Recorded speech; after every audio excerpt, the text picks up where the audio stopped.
Peace, classmates. So it is the day after the 2024 United States presidential election, and I'm curious as to what you've learned.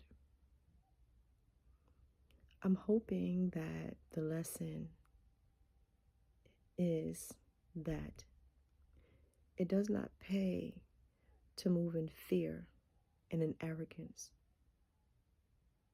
particularly when the welfare of billions and billions of people worldwide is on the line. Now, I know because I see it's already coming out online. I know that maybe the vast majority of Democrats are going to project and blame all kinds of reasoning. It's because she's black. It's because she's a woman. It's because Jill Stein. It's because black men hate black women. Because, but never because of Kamala herself. Kamala Harris had the presidency handed to her on a gold platter. Billionaires were backing her. Everybody was rallying behind her. And then a bunch of us started realizing, hold up, she's actually not different. Kamala cared so little about the American public and was so committed to standing in rank with her billionaire donors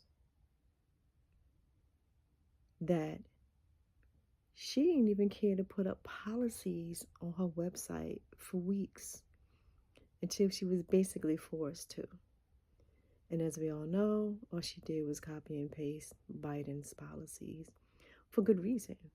Because as she said on The View and the other venues, she saw nothing wrong with anything that Biden had done and that she intended to follow suit. A bunch of us started realizing we have a voice, we have a choice. And a bunch of us went to her over and over and over again, basically begging her to take into account what we needed her to do. Just commit to a ceasefire. She refused to do it. She refused to listen. She's disrespectful. Her followers, her base, who would swear that they're not like Trump's base, but I'm here to tell you they are. Look at all the videos. Screaming at protesters at rallies, pushing, shaming online and everything. All the things that we all saw. She didn't care.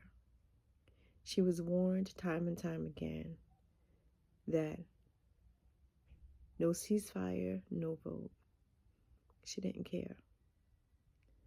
Along with those of us who demanded a ceasefire and an arms embargo, there were others who just simply didn't like her policies, didn't dig her, saw that she was fake, and all sorts of things. She was too arrogant to want to come to the table and actually listen to the people and try to negotiate. Not until it was way too late and she started figuring out, I think I'm about to lose this. Something that she thought just could not happen. So now we're in this place.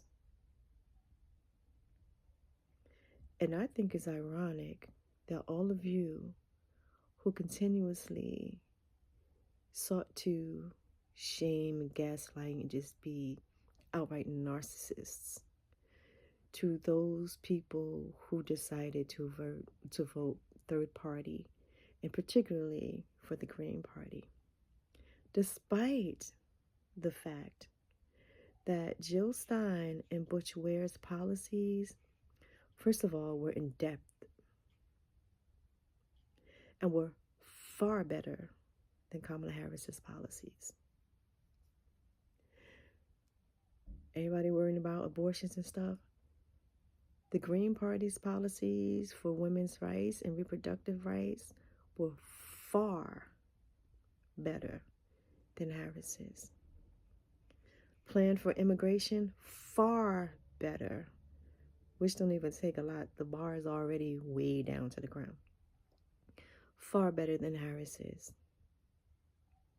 They were prepared to, among other things, give African Americans cash reparations, something that not only was Harris not willing to do, but it wasn't until she started getting scared that she was going to lose the election that she even said, well, you know, I'll study it. Study it for what? It's been studied time and again. There's nothing to study. I guess maybe if she was African American, she would have a different perspective. What she planned to do with the Native Americans, for indigenous communities. Nothing. Yet the Green Party, again, I tried to warn indigenous people that this is what we had to do. Vote for the Green Party. Because land back, check. Federal Commission for land back. Honoring of all treaties that have already been signed between the United States and tribal communities.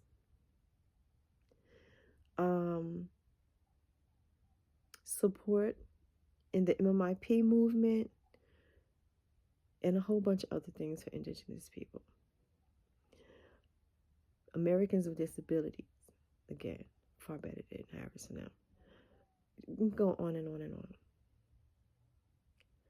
But you didn't want to stand for what was right. You wanted to move in fear. Because like it or not, the vast majority of Americans are oppressed, slave-minded, fearful all the time. They don't believe that they can take down the giant.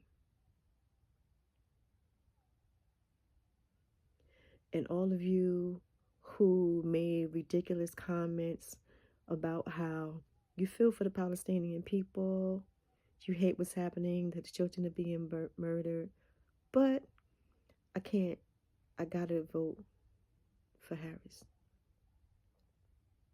So for all this gaslighting and shaming and such going off on us, and it's going to continue, I'm sure,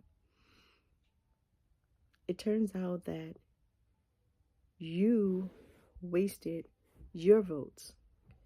And it turned out that you are indeed the spoilers.